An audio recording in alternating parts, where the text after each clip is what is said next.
ফরিদ ভাই, সীমান্তে আবার দুজন গরু চোরাকারবারি মারা গিয়েছেন ব্রাহ্মণবাড়িয়ায়।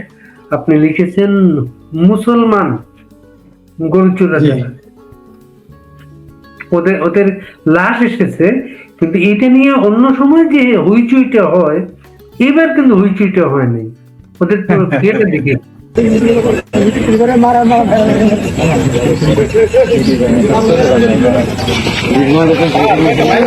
বিএনপি গভর্নমেন্টের আমলে এই ঘটনা কিন্তু এই প্রথম। কিন্তু আপনি ঠিকই বলেছেন যে এই সরকারের আমলে চেঁচামেচি কম হয়েছে, তবে নিউজ ফিডে, ফেসবুকে, পত্রিকায় কম আসে নাই।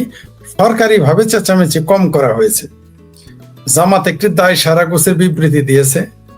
আমার প্রশ্ন হলো, এটা যদি আওয়ামী লীগ সরকার এখন ক্ষমতায় থাকতো, তাহলে দেখতেন বাংলাদেশে বাইতুল মোকাররম থেকে মিছিল হতো। এখন চামড়া নাই, পীরও মিছিল করে না, জামাতও মিছিল করে না, একটা বিবৃতি দিয়ে শেষ। তার চেয়ে বড় প্রশ্ন হলো যে সীমান্তে আমি বুঝে উঠতে পারি না, পত্রিকার শিরোনাম লেখে 2 জন বাংলাদেশি নিহত। কথায় কথায়, মানে কারণে অকারণে, মানে শুধুমাত্র পর্ন ফিল্মে অভিনয় করার দাবিটা শুধু মুসলমানরা করে না। কোথাও যদি কোনো ব্যক্তি কোন রকম ইসলাম মুসলমান এগুলো গন্ধ পায়, শিরোনামে থাকে মুসলমান, তো আপনি এইখানে কেন মুসলমান বললেন না? যে 2 জন মুসলমান নিহত এবং চোরাকারবারি কেন লিখলেন না?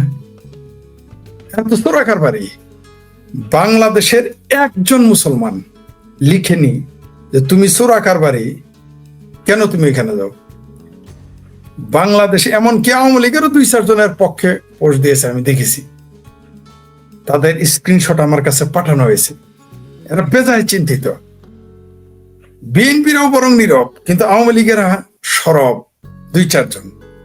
ঠিক যেমন বাংলাদেশের জামাত বিএনপি যত না সরব ছিল, তেহরানের কসাই খোমেনির পক্ষে কথা বলার জন্য, ইরানের পক্ষে কথা বলার জন্য, তার চেয়ে 100 গুণ বেশি সরব ছিল বাংলাদেশ আওয়ামী লীগ। অপ্রিয় হলো এই কথা সত্য। যাক, সেটা আমাদের প্রসঙ্গ না। প্রসঙ্গ হলো যে আওয়ামী লীগ করে মুক্তিযোদ্ধার সন্তান এমনও কয়েকজন পোস্ট করেছে সীমান্তে কেন ভারতীয় বাহিনী বাংলাদেশের লোকজনকে হত্যা করে। তুমি যাও কেন বাজান? আপনার বাড়িতে যদি রাতের 12টায় কেউ যায়, আপনি তারা কি করবেন? যে লোকেরা পোস্ট দিতেছে যে সীমান্তে গেছে, দেখে গুলি করতে হবে, মারতে হবে। কালকেও তো গরু চুরি করার জন্য গাজীপুরে 3 জনকে মেরে ফেলেছে। এখন বলেন ওইখানে, এরা তো বাংলাদেশের নাগরিক, গরু চুরি করতে গেছে, আপনি তাকে মেরে ফেলেছেন পিটিয়ে। সারা বাংলাদেশে গরু চুর পেলে উদ্ধার করে থানাতে ঝোলায়, এবং তাদের মানে আমাদের বলাই হয়তো গরু চুরের মতো পিটা। মানে কি, গরু চোরকে পিটা? বাংলাদেশে যদি গরু চোরদের পিটা নিজের নাগরিকদের, এবং উভয় পক্ষ মুসলমান, যে পিটায় সেও মুসলমান, যার গরু সেও মুসলমান, যে গরু চুরি করেছে সেও মুসলমান, মানে মেরেছে মারে দুইটাই মুসলমান, তখন তো বলেন না গরু চোরকে কেন মারে? পকেট মারকে যখন পিটানো হয় আপনি না করেন কেন? তখন তো আপনি বাধা দেন না, তখন তো আপনি নিজে গিয়েও দুটো মারেন। মানে যে ব্যক্তি জীবনে কোনোদিন পিঁপড়া মারে নাই, সেও যদি বাজারে হাটে পকেট মার ধরা পড়ে, চোর ধরা পড়ে, আর গরু চোর ধরা পড়ে, 2টা ঘুষি দিয়ে আসে, টানা কিল দিয়ে আসে। এটা আমাদের বেলায় মানে আমাদের গ্রামের প্রবাদে প্রযোজ্য। তো সীমান্তে আপনার কি কাজ? কি দিনে কি রাত? আপনি তো সেখানে দিনের বেলায় যেতে পারবেন না। বাংলাদেশের আইনে কোনো বাংলাদেশি যদি বাংলাদেশের সীমান্ত ক্রস করে, তবে তাকে বাংলাদেশের আইনে জেলে দেওয়ার কথা। ভারতের আইনে কি সেটা পরে আসতেছে, বাংলাদেশ আইনে তো তার জেল হবে। বাংলাদেশের কোন নাগরিক যদি অবৈধভাবে সীমান্ত দিয়ে বাংলাদেশের বর্ডার ক্রস করে, সেটা ফৌজদারি অপরাধ, তার জেল হবে। বাংলাদেশের আইন এটা আছে। তাহলে ভারতে গেলে তাকে গুলি করবে না চুমা দিবে না জেলে ভরবে, এটা নিয়ে তো আমরা পরে আলোচনা করব। আপনাকে তাকে জেলে দেন। ওই যে 2 জনকে গুলি করে মেরেছে, যার জন্য বাংলাদেশের বাম, সিংকো বাম, জামাত, বিএনপির সাধারণ লোকজন সরকার বিবৃতি দেন। এবার সবচেয়ে মজার বিষয়, বর্তমান মুসলেকা সরকার এবার জামালপুরা পাগলা হয়েছে, ডিমের হালি 3টাই বেছে, 5টাই বেছে না। তারা এবার কোনো বিবৃতি দিচ্ছে না। আচ্ছা, ওটা রাখলাম। বাংলাদেশে যারা এই মুহূর্তে বিরোধিতা করতেছে যে কেন বিএসএফ গুলি করে মারলো, ভাই তুমি কি একবার কেন বলো না তুই কেন যাস? আপনি জানেন সীমান্ত গেলে গুলি হবে, আপনি যান কেন? 32 নম্বর পাইছেন, 32 নম্বর বাড়ি পাইছেন, আওয়ামী লীগের নেতার বাড়ি পাইছেন সীমান্ত, তোরা তো গুলি করবেই। আপনার সীমান্তে যদি ভারতীয়রা আসে আপনি কি জামায়াত করবেন? ধরে নেন এর উল্টোটা ঘটেছে। ধরে নেন যে ভারতের 2 জনকে গুলি করে মেরে ফেলা হয়েছে চোরাকারবারি। এখন বাংলাদেশের মানুষের কি প্রতিক্রিয়া হতো আমাকে বলেন? বলতো এই গরুর মুতখোর, আমার দেশে ঢুকছস কেন? প্রথম ডায়লগ এটা দিত। বলতো এই মালওয়ানের বাচ্চা, আমার দেশে তুই আইলি কেন? এই প্রথম ডায়লগ দিত। এখন ঠিক যারা এই গরু চোরদের, মুরগি চোরদের, ছাগল চোরদের, তারপর চোরাকারবারিদের, শাড়ি চোরদের, চিনি চোরদের পক্ষে যারা নিয়ে কথা বলতেছে, এই ব্যক্তিগুলো কিন্তু এই কথাটা বলতো ভারতীয়দের ব্যাপারে। ডাইরেক্ট বলতো মালনের বাচ্চা তুই বাংলাদেশে আসছস কেন চুরি করে, তোর আসতে বলছে কেন, বিটিআর এর হাতে তো মরবি। এখন কেন তা বলে না? এগুলো হচ্ছে বদমাইশি, হিপোক্রেসি। আপনি ওখানে কেন যান? ভারতীয়দের কোনোদিন, আচ্ছা আপনি, আপনার বয়স কম না, আপনার অভিজ্ঞতা কম না, আপনার সাংবাদিকতা জীবনের অভিজ্ঞতা কম না, আপনার জীবনে আপনি কোনোদিন শুনেছেন যে একজন ভারতীয়কে বাংলাদেশি বিডিআর বা বিএসএফ গুলি করে মেরেছে বর্ডার ক্রস করার কারণে? নাই, কারণ তারা তা করে না। এরা ঘাওরামি করে এবং চুরি করতে যায়, তাই মারা পড়ে যায়। কেন? আর পত্রিকায় দেখেন শিরোনামগুলো দেখেছেন তো, যে 2 জন বাংলাদেশি সীমান্তে ভারতীয় সীমান্ত রক্ষীর হাতে নিহত, এইভাবে শিরোনাম আসে। এখন কেন লেখেন না 2 জন মুসলমান, 2 জন চোরাকারবারি? শরম করে না? যে নাম লিখতে শরম করে ওই কাম করতে যান কেন? এখন তো বাংলাদেশের বিডিআর এর পক্ষ থেকে, বিজিবির পক্ষ থেকেই তো বিবৃতি দেওয়া হয়েছে যে চোরাকারবারির কারণে তারা গুলিবিদ্ধ। এটা বাংলাদেশ সরকারের বিবৃতি, সরকারি বাহিনীর বিবৃতি। আর সরকারি ব্যাপারে কোনো বিবৃতি দেয় নাই সরকারি ভাবে। বিএনপির কোন নেতা ব্যাপারে কথা বলে না। আর যদি কেউ কথা বলে আমি তাদের বলবো, যেমন কেসি গেট রিজভী সাহেব বলছেন সীমান্তে হত্যা বন্ধ করতে হবে, তুমি যাও কেন? আমার বাড়িতে আপনি ঢেলাবেন আর আপনার নাকে আমি বাটাইল মারবো না, আপনার চোখে বাটাইল মারবো না, এটা আপনি আশা করেন কেন? আপনি যায়েন না, না গেলেই তো হয়। আপনারা ইন্ডিয়া বয়কট করেছেন, ইন্ডিয়ার সীমান্তে কি কাজ? বরং আপনি দেখবেন যে এই যে 2 জন নিহত হয়েছে তাদের গুলিবিদ্ধ অবস্থায় হাসপাতাল নিয়ে যাওয়া হয়েছিল। বাংলাদেশ হলে কি তাদের আপনি হাসপাতালে নিতেন? বলেন তো বুকে হাত দিয়ে, যে বাংলাদেশে এই যদি ভারতীয় চোরাকারবারি হতো তাদের আপনি হাসপাতালে নিতেন না। বরং বাংলাদেশের ডাক্তার আমরা মাইলস্টোনের সেই তথাকথিত বিমান দুর্ঘটনা, যেটা ছিল আসলে জঙ্গি হামলা, পাকিস্তানের পরিকল্পিত হামলা ছিল মাইলস্টোনের উপর, উদ্দেশ্য ছিল মেট্রো রেল ভেঙে দেবে, তো এটা পরে মাইলস্টোনে। তো আপনি সেখানে ভারতীয় চিকিৎসকরা আসছিল চিকিৎসা দিতে, আমাদের বাংলাদেশে বাধা দেওয়া হয়েছে। তাদের 1 বোতল পানির দাম 600 টাকা রাখা হয়েছে। তাদের বাসা ভাড়া 3 গুণ চাওয়া হয়েছে যারা ভারত থেকে এসেছিল বাংলাদেশ চিকিৎসা করতে। আপনি বাংলাদেশি ডাক্তার মাগনা চিকিৎসা করতে আছে, তার জন্য আপনি জীবন দোজকে পরিণত করেন। সীমান্তে যদি ভারতীয়রা কেউ আসতো চোরাকারবারি, তাহলে ভারতীয় চোরাকারবারির সাথে আপনি কি আচরণ করতেন? আপনি আরেকটা লিখেছেন যে ভারত বিজেপি বাংলাদেশের মুসলমানদের করতে পারে, ধন্যবাদ দিতে পারে বা কৃতজ্ঞ থাকতে পারে তাদের বিজয়ের জন্য। কেন এটা? হ্যাঁ, আমি এই জন্য বলেছি যে বিজেপির উচিত, শুভেন্দু অধিকারের উচিত বাংলাদেশের মৌলবাদীদের, বাংলাদেশের জঙ্গিবাদীদের মিষ্টি খাওয়ানো। সীমান্তে 1 মাস শত শত কোটি টাকা খরচ করে মিষ্টি খাওয়ানো।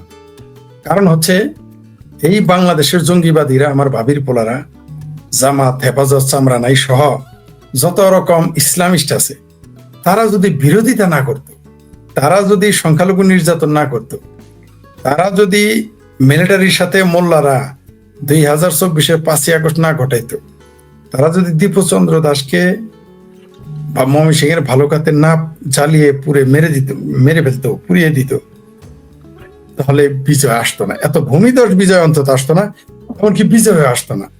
সেই কারণে সেই ভারতের হুমায়ুন কবির নামক তথাকথিত নেতা মুর্শিদাবাদের, তাকে নাকি শুনেছি 1,000, আমি জানি না সত্য মিথ্যা, 1,000 কোটি টাকা নাকি বিজেপি দিয়েছে।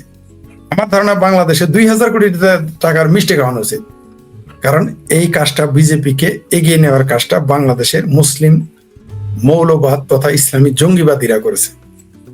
ইসলামী জঙ্গিবাদীরাই, পেয়ারা পাকিস্তানিরাই বিজেপিকে ক্ষমতায় আনার সহযোগিতা করেছে। এই জন্য বলেছি তাদের জন্য মিষ্টি খাওয়ানো হয় বিজেপি, এবং অদূর ভবিষ্যতে যাতে আরো এই ধরনের কাজ করে সেই জন্য অ্যাডভান্স মিষ্টি খাওয়ালে আরো ভালো হয়। ডাকসু তো আপনি জানেন আমাদের খুব সম্মানজনক একটা প্রতিষ্ঠান, এটার সাথে অনেক ইতিহাস। এইবার ডাকসুতে এমন সব ছেলে পেলে গেছে, তারা অফিসের নামে ফাঁকিবাজি করে, অফিসে নাই, অফিসে নাই, দেখুন অফিসে ফাঁকিবাজি করতেছে, রেজিস্টার ফাঁকিবাজি করে, রেজিস্টার অফিসে নাই, রেজিস্টার অফিসে নাই, রেজিস্টার হয় পড়াইছেন, ফাঁকিবাজি করতেছে। রেজিস্টার অফিসে থাকলো কি থাকলো না, এটা কি ডাকসুর দায়িত্ব? এটা না, না, এটা ডাকসুর দায়িত্ব না, এটা ঢাকা বিশ্ববিদ্যালয়ের প্রশাসনের দায়িত্ব, এটা তাদের দায়িত্ব না। এখন ডক্টর হুমায়ুন আজাদ স্যার বাংলাদেশে প্রাসঙ্গিক হয়ে ওঠে, বারবারই প্রাসঙ্গিক হয়ে ওঠে, সেটা মুক্তিযুদ্ধের বিষয়ে বলেন, বাংলাদেশের গণতন্ত্রের বিষয়ে বলেন, বাংলাদেশের প্রগতিশীল রাজনীতির কথা বলেন, আপনি বাংলাদেশে ডক্টর হুমায়ুন আজাদ বারবার প্রাসঙ্গিক হয়ে ওঠে। তিনি বলেছিলেন, তার একটা কবিতাই আছে, সবকিছু নষ্টদের অধিকারে যাবে। তো এখন তো সবকিছু নষ্টদের অধিকারে চলে গেছে। নীল ক্ষেতের ছাপ্পা ভোটে এরা নির্বাচিত হয়েছে সকল্ড। তো এরা কি করবে? এরা ভিসি কে গালি দেয়, এরা তাদের শিক্ষককে দৌড়ায়, অপমান করে, তারা বসে থাকে, শিক্ষক দাঁড়িয়ে থাকে। এদের কাছ থেকে আপনি কি আশা করতে পারেন? রেজিস্ট্রার অফিসে কেন? এরা ভিসির রুমে গিয়ে ভিসিকে অপমান করেছে। সুতরাং এদের কাছ থেকে আপনি কি আশা করতে পারেন? জামাতি, এরা থাকছে জামাতি মেসে, চলছে লোকাল বাসে, পড়ালেখা করেছে শিবিরের কোচিং। আশা করবেন না, প্রচলিত করবেন। এই যে প্রতিদিন যে পরিস্থিতিটা, এটাকে ঢাকা বিশ্ববিদ্যালয় গৌরব। ঢাকা বিশ্ববিদ্যালয় এশিয়া মহাদেশ নয়, শুধু সারা বিশ্বেই ঢাকা বিদ্যালয়ের ইতিহাস, 52-এর ইতিহাস, 69-এর ইতিহাস, 71-এর ইতিহাস, এই সমস্ত ইতিহাসে ঢাকা বিশ্ববিদ্যালয় সমৃদ্ধ। কিন্তু ওই যে আমি সেই অধ্যাপকের নাম ভুলে গেছি, তিনি তো বলেছেন যে ঢাকা বিশ্ববিদ্যালয় তার চোখের সামনে, তার 36 বছর শিক্ষকতার জীবন, 6 বছর নাকি 4 বছর তার বিশ্ববিদ্যালয়ের জীবনে তিনি তার ঢাকা বিশ্ববিদ্যালয়কে মায়ের মাদ্রাসা হতে দেখলেন। ঢাকা বিশ্ববিদ্যালয় তখন মাদ্রাসা হয়ে গেছে। তো আপনি কি করে এদের কাছ থেকে ভালো কিছু আশা করেন? যে ঢাকা বিশ্ববিদ্যালয়ে মৌলবাদী সত্যি কোনোদিন মাথা চারা দিয়ে উঠতে পারে নাই। আমি আওয়ামী লীগের আমলেই আমি নিজের চোখে ঢাকা বিশ্ববিদ্যালয়ে দেখেছি, সেখানে চামড়া নাই পীরের মুরিদেরা মিছিল করে। বাচ্চারা অফিস খুলছি, কি আশা করেন? এখন থেকে মাস শুরু হবে, কেমতের রাত পর্যন্ত চলবে, যে বাঁচতে চাস পালা। এই একটা ছোট্ট ছেলে স্ট্যান্ড নিতে পারে, বাংলাদেশের আওয়ামী লীগের ঢুকে স্ট্যান্ডটা নিয়েছে। এখন ওই ছেলে, বাংলাদেশে এই মুহূর্তের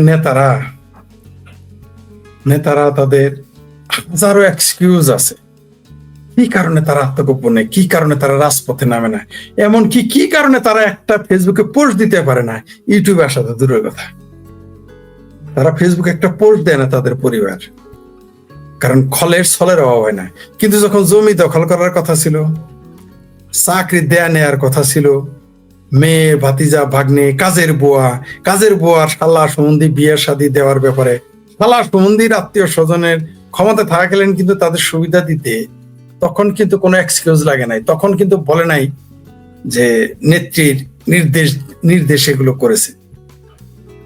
এখন কিন্তু তারা বলে নেত্রী এটা বলে নাই, আওয়ামী লীগ এটা সিদ্ধান্ত নেয় নাই, কারণ খলের ছলের অভাব হয় না। সাধারণ কর্মী আওয়ামী লীগ সবসময় বাংলাদেশের মাটি ও মানুষের দল হচ্ছে আওয়ামী লীগ, সেই জন্য আওয়ামী লীগ টিকে আছে। এরকম অবস্থায় যদি বিএনপি চলে যায়, যেমন এইবার যে স্টিম রোলার চলেছে, এই স্টিম রোলার যদি বিএনপির উপরে চলে, আপনি বিএনপি নামক দলকে খুঁজে পাবেন না। আর সমূহ সম্ভাবনা রয়েছে ঠিক এইবার যেভাবে ইউনূস সরকার এবং বিএনপির সরকার, মুসলেকা সরকার যেভাবে বাংলাদেশ আওয়ামী লীগ এবং মুক্তিযুদ্ধের পক্ষের মানুষের উপরে স্টিম রোলার চালাচ্ছে, এটা যদি আওয়ামী লীগ ফিরে এসে রিপিট করে, মানে ডাবল করতে হবে না, 5 গুণ বাড়াই দিতে হবে না, যা করেছে ততটুকু করে, আপনি বাংলাদেশে বিএনপি নামক কোন রাজনৈতিক দল খুঁজে পাবেন না। কারণ তারা মাটি ও মানুষের দল না। আওয়ামী লীগ মাটি ও মানুষের দল বলেই যে জায়গাদের দেখালেন, এই ধরনের মানুষগুলো আছে বলেই টিকে আছে, টিকে থাকবে। এটাই হচ্ছে আওয়ামী লীগের অ্যাডভান্টেজ। এই কারণেই নেতারা কখনো আত্মগোপনে থাকে, কখনো লম্বা কথা বলে। এরা মাঠে আসবে না। কারণ আমি কয়েকজন আওয়ামী লীগের নেতাকে জিজ্ঞেস করেছিলাম, কাকতালীয় ভাবে তাদের সাথে আমার যোগাযোগ হয়েছিল। আমি তাদের বলেছি যে বড় ভাই বা নেতা, আপনারা মাঠে নামতেছেন না কেন? বলছে যে মাঠে নামলে তো এখন টিকেই থাকতে পারি না, আমাদের তো জীবন নাশ হবে। ওকে, পরে বললাম আপনারা ফেসবুকে কেন আসেন না? বলে ফেসবুকে আসলে তো আমরা বিপদে পড়ে যাব। বললাম ইউটিউবে কেন আসেন না? ওই ইউটিউবে আসলে তো আমাদের চিনে ফেলবে। পরে বললাম আপনারা জামাতি বটের মতো বট বাহিনী নিয়োগ দেন, নিজেরা না পারেন। আপনারা যারা লুটপাট করেছেন, আওয়ামী লীগের সকল সুবিধা নিয়েছেন, আপনারা এক একজন 100টা করে আইডি জামাতি বট বাহিনীর মতো তৈরি করেন, প্রোপাগান্ডা চালান। আমাকে পরে যে ভাষা প্রয়োগ করেছে সেটা আমি বলতে চাই না, কারণ তাহলে আওয়ামী লীগের সাধারণ কর্মীরা ওই সকল নেতাদের থুতু দেবে। তবে একটু বলি, যেটা বলা যায়, বলেছে যে আমাদের পরিবার পরিজন তো বিপদে পড়ে যাবে। আমি বললাম, তখন আমি বলে ফেলেছি, তাহলে কি আমার পরিবার পরিজন নেই? যারা কথা বলতেছে তাদের পরিবার পরিজন নেই? যারা কথা বলতেছে ফেসবুকে সাধারণ কর্মী, আওয়ামী লীগের তৃণমূলের কর্মী, যারা মিছিল করে পোস্ট দিতেছে, তাদের কি পরিবার পরিজন নেই? লাইনটা কেটে দিছে। এখন আমি তাদের ব্যাপারে বেশি কিছু বলতে চাই না, কারণ তারা এমনি বিপদে আছে, তার কর্মীরা বিপদে আছে। তবে আওয়ামী লীগ ক্ষমতায় আসলে আমি শেখ ফরিদ আপনার চ্যানেলের মাধ্যমে কথা দিলাম, যে সকল নেতারা এখন আত্মগোপনে আছেন, ফেসবুকে কথা বলেন না, ইউটিউবে আসেন না, একটা পোস্ট দেন না, লম্বা লম্বা কথা বললে, আমি শেখ ফরিদ যদি বেঁচে থাকি, পৃথিবীর যেখানেই থাকি, দেশে থাকলে তো কথাই নাই, বিদেশেও যদি থাকি, আপনাদেরকে কি বলতে হয়, কি লিখতে হয়, সেটা সময় হলে দেখবেন, সেটা তখন বলবো। তবে আমি একটা জিনিস বলে রাখি। জি বলেন। না, কি বলতে শেষ করেন আপনি? তবে একটা জিনিস বলে রাখি, এখনো সময় আছে। যারা আওয়ামী লীগের নেতা ছিলেন, সেটা আপনি ওয়ার্ডের নেতা হন, ইউনিয়নের নেতা হন, জেলার নেতা হন, উপজেলার নেতা হন, দেশের নেতা হন, আপনি মাঠে নামুন। ফেসবুকে অন্তত থাকেন, ইউটিউবে থাকেন, না হলে অন্তত গুপ্ত আইডি বানান জামাতের মতো। আমাদের আপনি বলেন যে এটা আপনার গুপ্ত আইডি, বা আপনার কর্মীদের বলেন এটা আপনার গুপ্ত আইডি, চালান। বা আপনি প্রকাশ করার দরকার নেই, আপনি চালান। এখন বলবেন যে আমরা তো গুপ্ত আইডি চালাই, তুমি শেখ ফরিদ জানো না। মুরব্বী, আমরা ওগুলো বুঝি, ওইগুলো পাগলা বোঝা আমাদের দিলে হবে না। আপনি যদি আজকে 1 লক্ষ, যে বলেছিল না সাইবার যুদ্ধ আছে 2 লাখ আওয়ামী লীগের, তারা কোথায় এখন? 2000 খুঁজে পাওয়া যায় না। কখনো 6 লাখ, কখনো 2 লাখ, এরকম শুনে। হ্যাঁ, তারপরে যারা 2.5 লক্ষ মুক্তিযুদ্ধের ভাতা পায়, তারা কোথায় এখন? 22,000 টাকা করে ভাতা। তারপরে যুদ্ধাহত, তারপরে লোন পাবে। আমার পরিচিত 60 জন, একজন 10 লাখ নিয়েছে। এই যে এখন 1 লাখ মানে এই আওয়ামী লীগ ক্ষমতায় যাওয়ার আগে কেউ 10 লাখ নিয়েছে, কেউ 20 লাখ নিয়েছে, কেউ 15 লাখ নিয়েছে, কেউ আরো বেশি নিয়েছে, আরো অনেক সুবিধা। তারা এখন কোথায়? তারা তো দেশে আছে, আমি তো তাদের চিনি। এটা তো আমার ব্যক্তিগত পরিচিত, অন্তত 20 জনকে আমি চিনি মুক্তিযোদ্ধার পরিবারের সন্তান যারা লোনও নিয়েছে, ভাতা তো নিতই, তারা লোন নিয়েছে। তারা এখন কোথায়?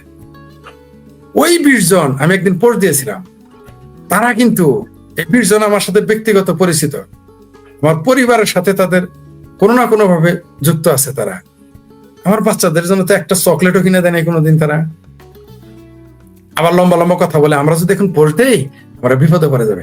কিন্তু মজার বিষয় হলো এই 20 জনের মধ্যে আমার পরিচিত 20-25 জন আর কি, সংখ্যাটা এক্সাক্ট বললাম না টেকনিক্যাল কারণে।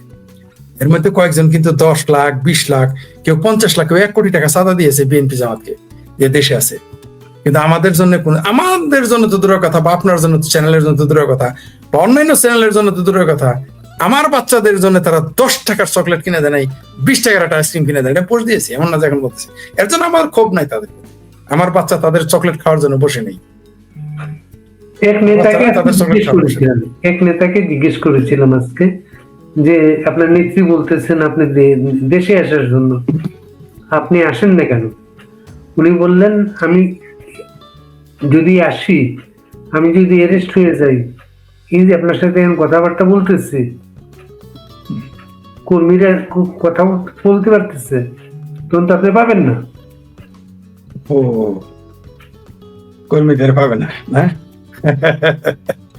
বললামই তো, খলের ছলের অভাব হয় না, খলের ছলে অভাব হয় না, কখনোই আসবে না। আর কখন আসবে জানেন? সুবিধাবাদী নেতারা যখন শেখ হাসিনা ক্ষমতায় আসবে, দেখুন ওরে বাপ রে বাপ, আবারও সেই তার বাড়ির যে পাড়া রাখে, পাড়া ভেড়া পালে, তার বাড়ির যে গরু রাখে, তার বাড়ির যে মুরগি দেখে, তার বাড়িতে যে বাজার করে, এদের অত্যাচারে আপনি আবার থাকতে পারবেন, এটা ঘটবে। কিন্তু অত নালে আদেশের না, এইবার আমরা ওই সুযোগ দিব না।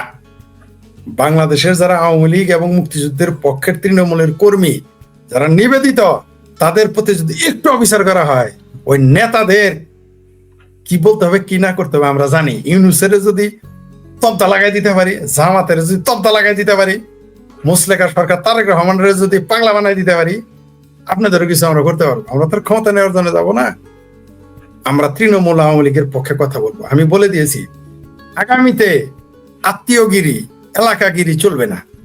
আওয়ামী লীগের যারা, তাদেরকে গার্মেন্টস এর একটা সিকিউরিটি গার্ড নিতেও তাদের দিতে হবে নিয়োগ আগে, আওয়ামী লীগের তৃণমূলের নেতা ও কর্মীদের। তারপরে যদি কোটা থাকে তারপর অন্যদের।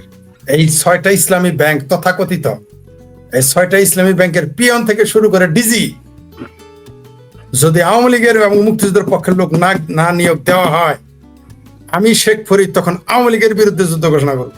ঠিক যেরকম বলেছিলাম জামাতের বিরুদ্ধে আমি যুদ্ধ ঘোষণা করব যদি তারা ক্ষমতায় যায়। যেদিন জামাত ক্ষমতায় যাবে ওই দিন থেকে আমার যুদ্ধ ঘোষণা শুরু, এবং যুদ্ধ করবো।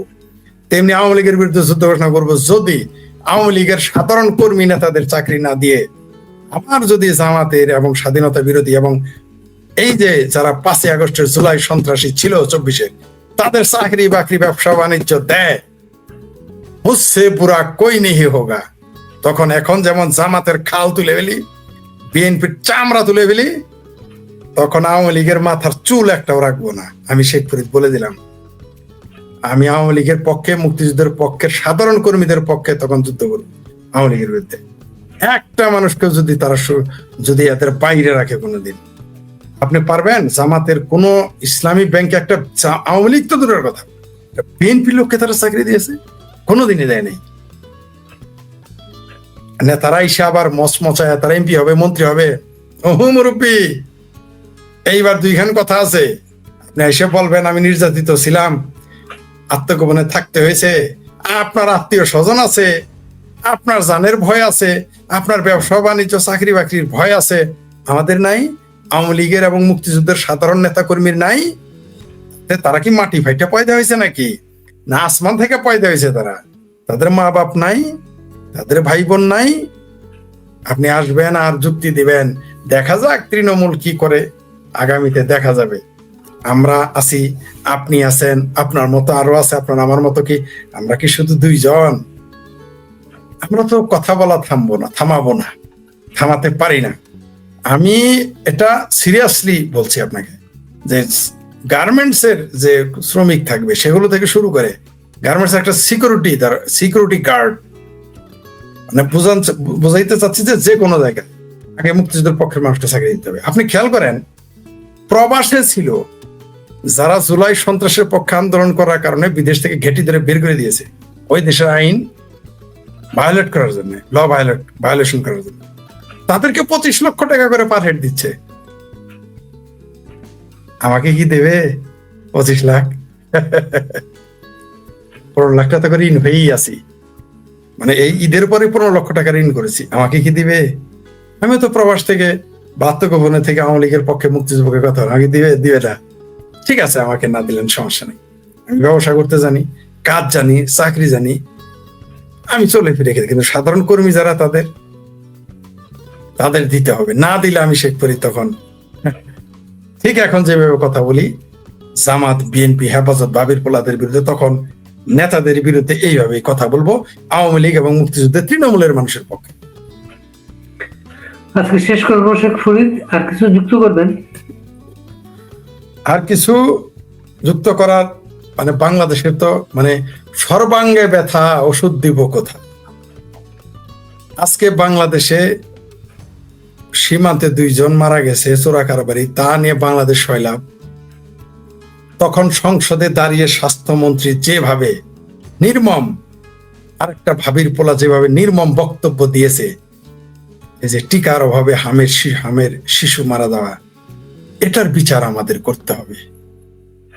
এরা তো মানে কি বলবো, আর এরা এটার পক্ষে সিম্প্যাথি তো জানাই নাই, এমন ভাবে উপহাস করে যেন এটা কোনো ঘটনাই না। কিন্তু জুলাই সন্ত্রাসীদের জন্য তাদের হাই হোসেন আমরা করতে দেখি। বাংলাদেশের জনগণ ইউনূস এবং নূরজাহানকে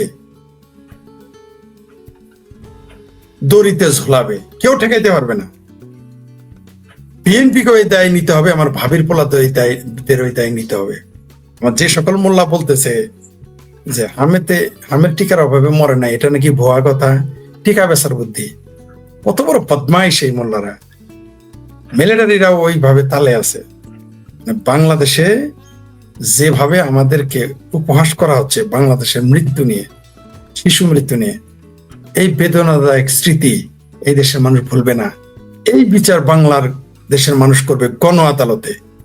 এই বাংলাদেশে একদিন গণ আদালত গঠন হবে, সেই গণ আদালতে আমরাও থাকবো আশা করছি। সেই গণ আদালতে এদের বিচার করা হবে এবং সেই বিচার কার্যকরী হবে। সেটা সময়ের অপেক্ষা মাত্র। 1 বছর পরে হোক, 2 বছর পরে হোক, 3 বছর পরে হোক, 5 বছর পরে হোক, 10 বছর পরে হোক, এই বাংলাদেশে হামের শিশুদের টিকার হবে যেভাবে মেরে ফেলা হলো, এদের বিচার এই বাংলার জমিনে হবে, বাংলার জনগণ করবে। আমার ভাবির পোলাদেরও এই দায়ের বাইরে যাইতে পারবে না। এমনি তো আকাম কুকাম অনেক করেছেই, তার উপর আবার হামের টিকা, এগুলো বাংলাদেশের জনগণ বলবে না।